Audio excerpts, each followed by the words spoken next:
What are you guys forecasting for 2024, 2025? 2021 boomed. 2022 was actually really slow. 23 is a little better. We expect 2024 a little better than that. I know there's a lot of mixed feelings about the economy right now, but you're on a podcast, so this is going to be. So I'm not trying to make it too controversial. I don't want you to lose half your listeners here or whatever. But I think if you look at the actual data points out there, there are jobs available for people that are seeking them. Wage growth has been decent. It's been above inflation for about a year now. Yeah. So people are seeing real wage growth. They've got more spending power. They're willing to spend money. Yeah. So 2024 looks like a better year.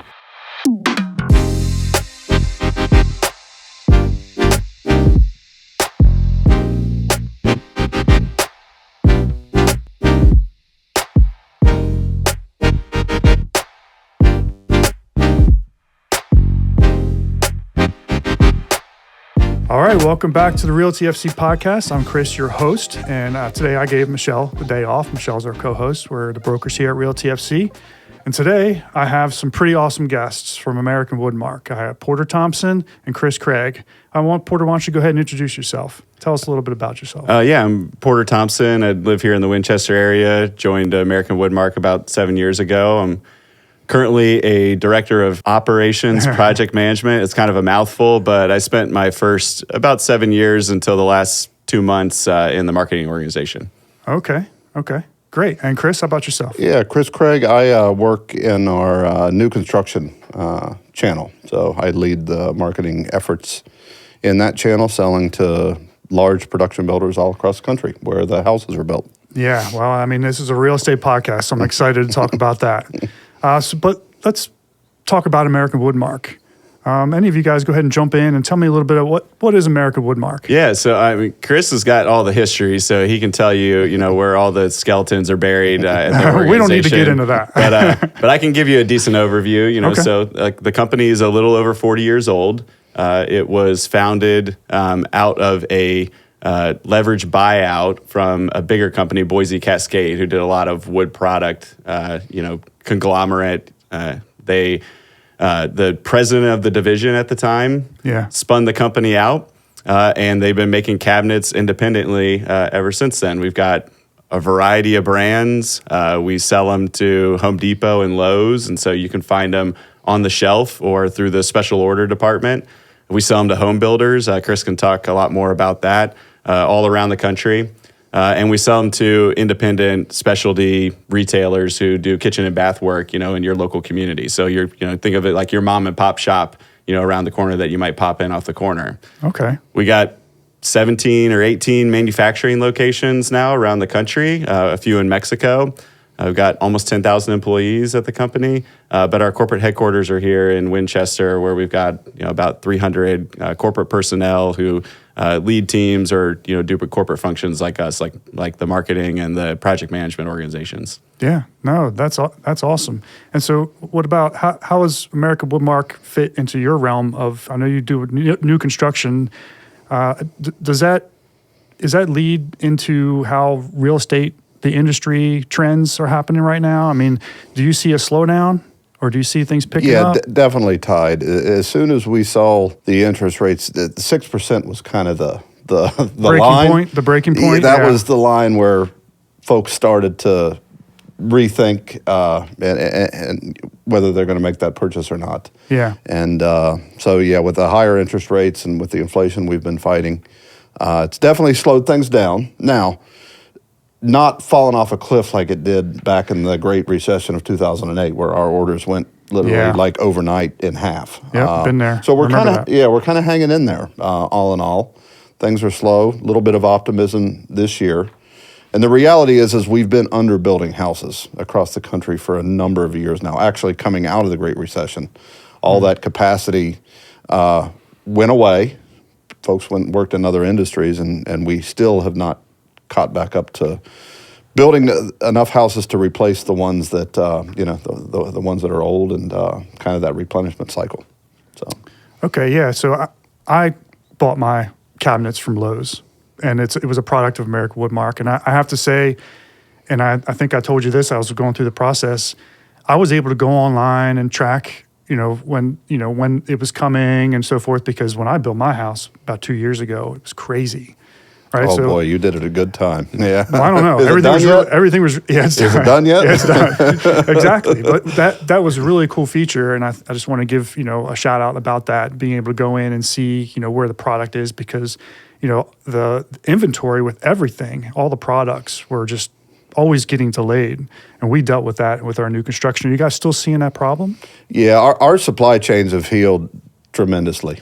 And we're looking back through the COVID period. Yeah, and we buy, we source stuff internationally from Europe, from Asia.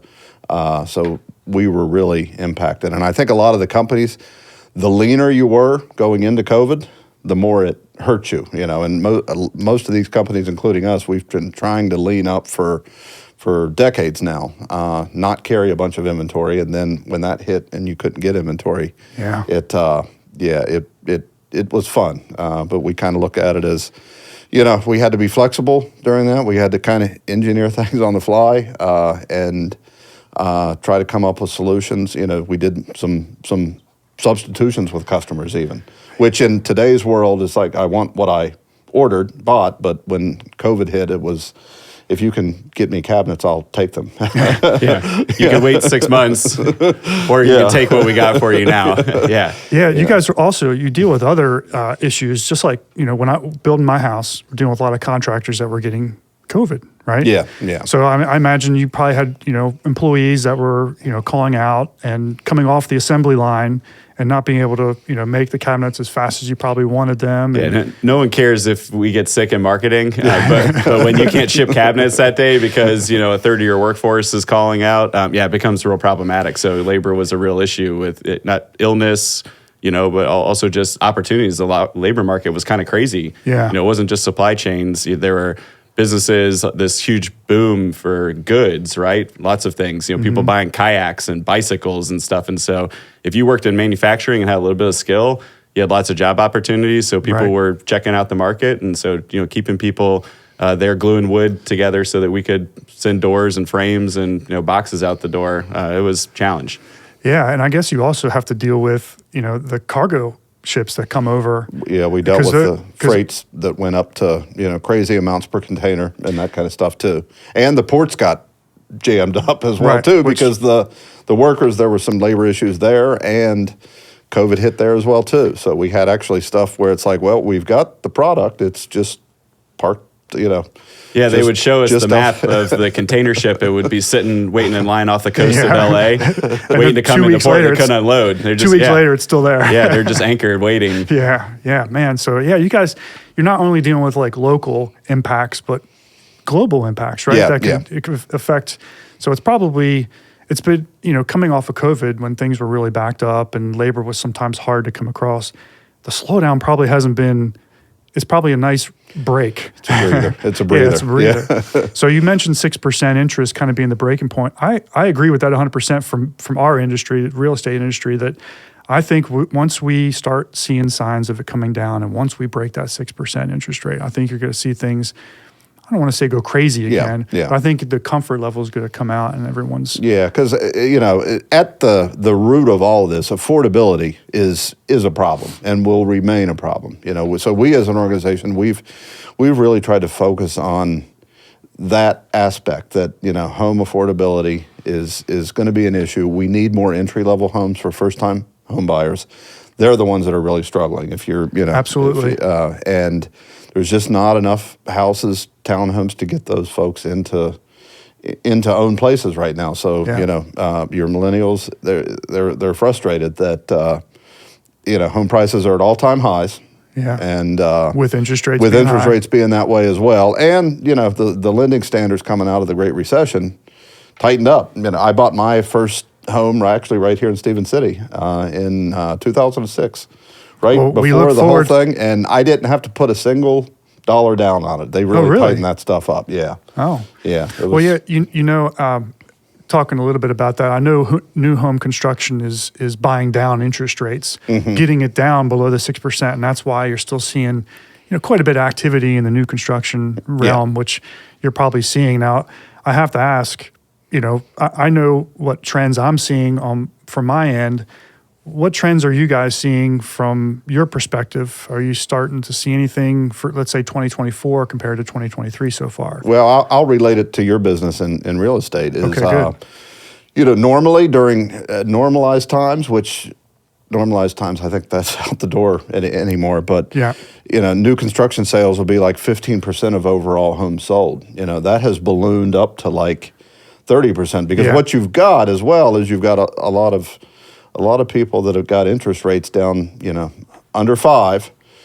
And you're talking about the new home builders, because they're buying the rate down. But the existing homes, homeowners, homes too, they've got a low interest rate. Oh, right. They're not sure they want to move, so they're not putting their house on the market. Right, they're not seeing a better option because it's going to get more expensive, and so you got the new home builders are solving for the affordability a little bit. We're benefiting from that right now. So it's like almost 30% right now.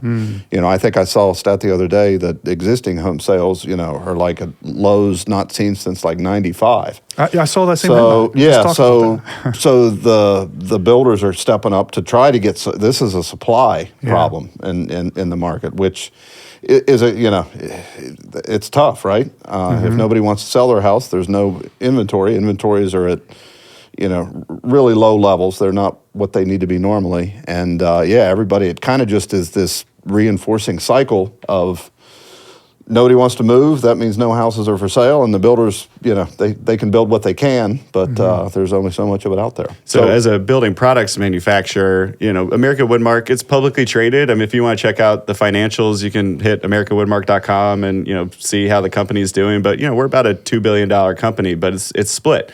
So we do like half our business with home builders and half our business with remodel. And, that remodel goes through Home Depot, Lowe's, these independent channels, maybe some of these smaller hardware stores that are out there. And so the new construction guys have been saying, well, they're looking bad, but actually not that bad, right? They're like, because, we're selling homes, like, they're buying interest rates down. That's looking good. The remodel guys who usually would see an uptick when new home sales start to come down a little bit, are starting to kick the new construction guys because they're like, hey, like no one's buying homes on the existing side. And that's a big trigger point for kitchen remodels, right? And bathroom remodels. You buy a new home, it wasn't set up exactly the way you wanted it to be. You saved a little money on the side so that you could do a project after you moved into the home, right? Well, if you don't have that existing home velocity, the sales velocity that you want to see, there's a lot of reduction in the remodel activity. So, when you think of a building products manufacturer like American Woodmark selling cabinets, we're looking for that sell-through to homeowners who are wanting to do those big ticket projects. And again, they're not getting those trigger points in their life. One, that's expensive, right? Because products have gotten a lot more expensive, but they're not buying a home. They're sitting in their existing home. They already did a project like you did, right? At the beginning of the pandemic, they were sitting around. I'm stuck here. I want to make improvements.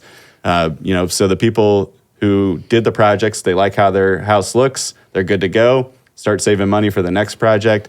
But that velocity is really, slowed down the remodel side of the business. Okay. That's all good information. So if you could get out there and start selling some more houses, you could actually move some more cabinets here. You could help us, it's going to happen. When rates come down, I think you'll start seeing, because like you mentioned, with people with so low interest rates, it's hard to stay in. If you're staying in a local area, it's just the affordability just changes drastically, going from like a 3% to almost an 8%. But I think, we're starting to see some buyers come out and say, well, okay, I can get out and I can probably start negotiating some of my terms right now. If I can afford the high interest rate for, say, 6 months, we're hearing the Fed talking about lowering the rates, right? Right. Then you refinance. That way you kind of get maybe a little bit of best of what I'll call the both worlds, is you can negotiate and probably get some terms that you might not get 6 months from now, right? Like home inspections, home sale contingencies, closing cost credits, those kind of things that, your local real estate agent can help you negotiate. Yeah, and the same thing, the builders are doing the same thing. They're throwing a lot of incentives on the table, and the one that they continually refer back to, the one that drives volume for them, is the rate buy downs. Right. Yeah, that really sparks demand when they do that. And a lot of new home construction also does, if they utilize the lender that they partner with, you'll get some kind of closing credit or something along those lines. Yeah, and these builders, some of them have their own financing arms too, so they'll they'll kind of work with you, and then some have kind of gotten out of that. But So I have to ask and answer this the best way you can. What are you seeing, or how are you guys projecting 2024 and 2025? Because real estate, is there's a lot of forces that trendsetters, like employment is one of the trendsetters for real estate, right? Mm-hmm. If there's not a lot of jobs, not a lot of people are buying homes. But if employment's good, obviously there's a lot of money flowing through their pockets. They're buying homes.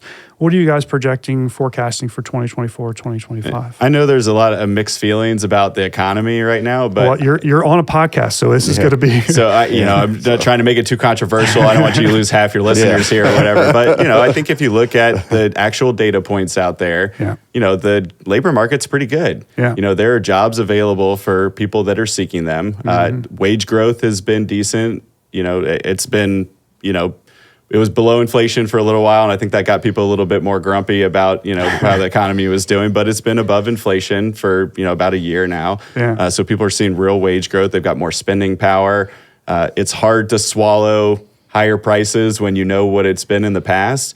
But we are a little better than we were a year ago. People expect inflation to be down in the coming year to 5 years, which is good because when people have good expectations, right, they're willing to spend money. Yep. So 2024 looks like a better year. Mm-hmm. So they can find jobs. Then 2023. Than 2023. It's not going to be. We may never see like the hot year that everybody had, and into 2020, into 2021. But we're looking at, I think, a very positive market. People aren't getting laid off. There's lots of employment opportunity. Interest rates are probably going to come down. So I'd say the overall outlook on the building products industry and the real estate markets, the things that help us drive the business, should be positive. People are in a good place to spend money, whether it's on projects from a remodel standpoint or put it toward buying a new house. So it should help the business. Yeah, and it's been a weird thing because 2021 boomed. 2022 was actually really slow for and then 2023 is a little better.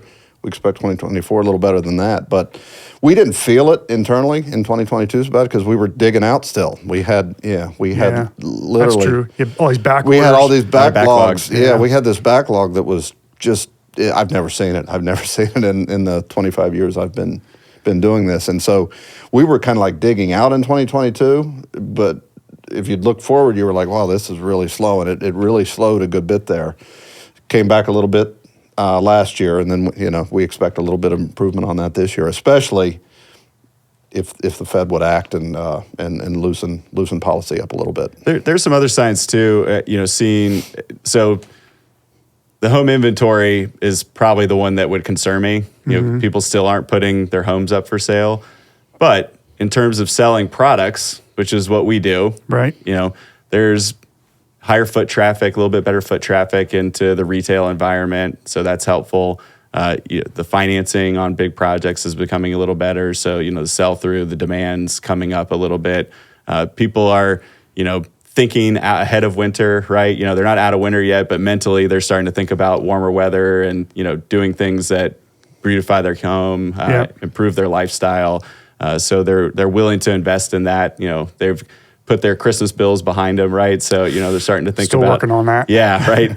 So they're thinking about the money that they will be able to spend this year, so there are signs that things are improving, and we just want to see a few more of those signs come together. I'm psyched. You got me pretty pumped. I'm excited that 2024 is going to be successful and into 2025. So I hope that no offense to you, your 30% is hopefully dials down and we get some more inventory, right? So some more remodels. We're just creating future opportunities for you as well. Okay, all right. I appreciate you. The rest of the organization feels the same as you. Okay. Just take the long-term view of it and it's fine. No, but Porter, Chris, hey, I want to thank you guys for being here. I think what you've talked about is great. It's very educational for those out there that are listening. And being in the industry that you're in, it's an awesome indicator of what I think what we do from a real estate perspective. So I want to close out here just thanking you again. And for those that are listening, we are on all social media. Right, we're on TikTok, we're on Instagram, Facebook, of course, and we're on YouTube. So do me a favor, go out, like, comment, and subscribe. And thanks again for coming, guys. Really appreciate it. Had a lot of fun.